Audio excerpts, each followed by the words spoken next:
Hey everybody, Pittsburgh DJ Marty. I know it's been a while, but I really felt I had to do this today, so I will be reading. It's going to be entitled An Open Letter to the Heirarchy of the Watchtower Bible and Tract Society.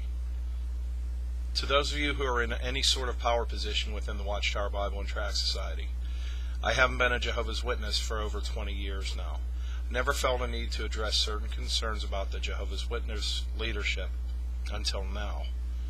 With me approaching the halfway point where I have almost been away from the Jehovah's Witnesses as long as I was one, I feel the need to convey what I, and many of the others who have left the Jehovah's Witnesses, have observed and experienced since our departure, whether it was through disassociation or through disfellowshipping.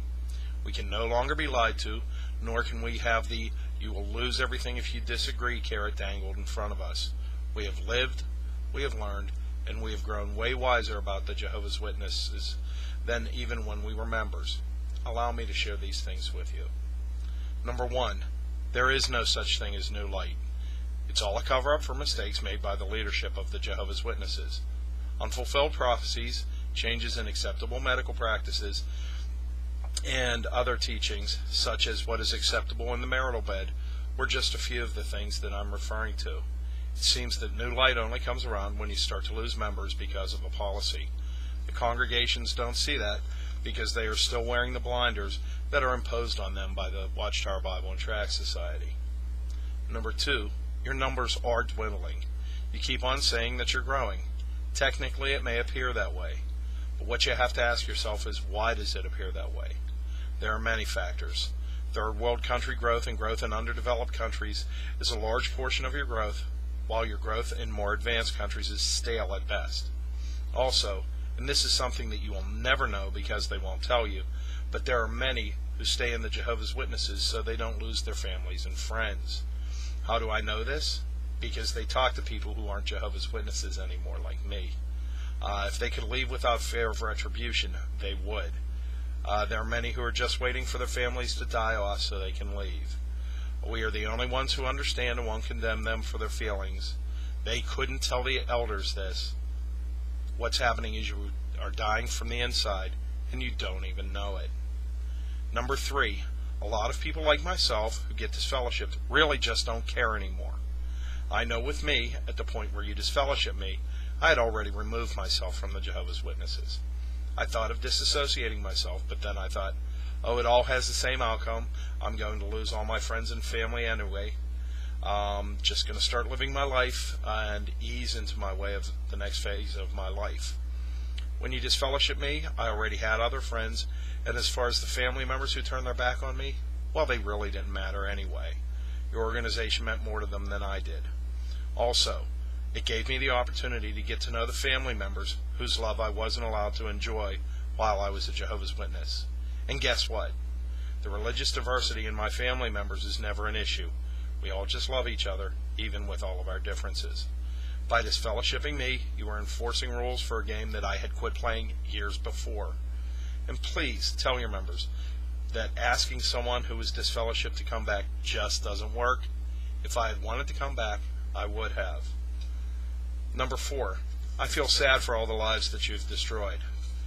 Deaths due to medical regulations, people who gave everything they had or passed up on opportunities that would have made their lives better due to your predictions of Armageddon, and those who didn't marry, didn't have children, or didn't go to school because the end was so near are all on your collective conscience. I don't know how you can live realizing that many older JWs now have no one in their lives to take care of them because they listened to your guidelines. People who will be in menial jobs until well past their age of retirement because they put the kingdom first and did not worry about investing in their future because the end was right around the corner are also your responsibility. 5. You're hypocritical beyond belief. Filing in court as part of the Jimmy Swaggart court case, becoming a member of the United Nations, even if it was just for a library card, and the more recent hedge funds revelation reveal that the Watchtower Bible and Tract Society has assumed a do as I say, not as I do attitude. Would you associate with the disfellowshipped one to make it easier to get information for your publications? No. You would find another way to do it. Yet, you will join with the scarlet-colored wild beast to do it. Also, let's not forget about the pedophile cover-up. Unfortunately, many Jehovah's Witnesses will never know about these things because they aren't allowed to research it. Number 6, we're no longer afraid of you.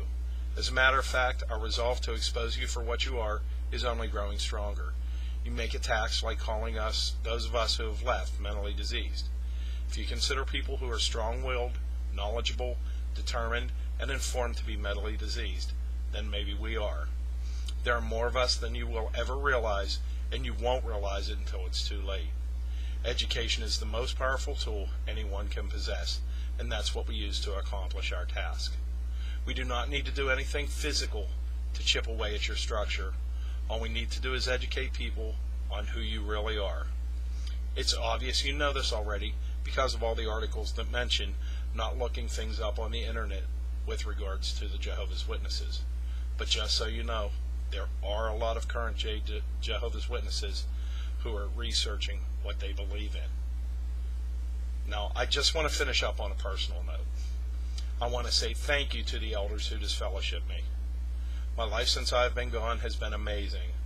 I live my life so I am truly happy, not feeling burdened like I did when I was a Jehovah's Witness. I went to college and got a degree. I'm far more financially stable than I ever would have been as a Jehovah's Witness. I have a daughter who knows that she will always be first in my life and not have her time with me eaten up by meeting a religion's required activities. She knows I love her with all of my heart, and nothing will ever come before that, including my religion. I have pursued my love of music, something that used to only be acceptable if I was DJing a Jehovah's Witness event. Now I can exhibit my inner talents without fear of retribution. I have had a life like I would have never thought would have been possible in my early 20s. You have made me a stronger person. Excuse me. You have made me a stronger person, as no one can threaten me with more than you did. Once you lose what I have lost, there is nothing to fear in life. I have already made the hardest decision I will ever have to make. The rest is easy from here on out. I know most Jehovah's Witnesses are very good people, and most of them, I would love to have them in my life. Unfortunately, they are as deceived as I once was. To them, I want to say these final couple of words. The Jehovah's Witnesses have a policy called theocratic warfare, where anything you have to do to protect the Watchtower Bible and Tract Society is acceptable. Well, as former Jehovah's Witnesses, we don't need that policy. Telling the truth about the Watchtower Bible and Tract Society is all we have to do. May your hearts and minds become open to the real truth so all Jehovah's Witnesses can get along with living fulfilling, complete, and most of all, honest lives. Please examine yourselves and your beliefs. It's not too late. It's never too late.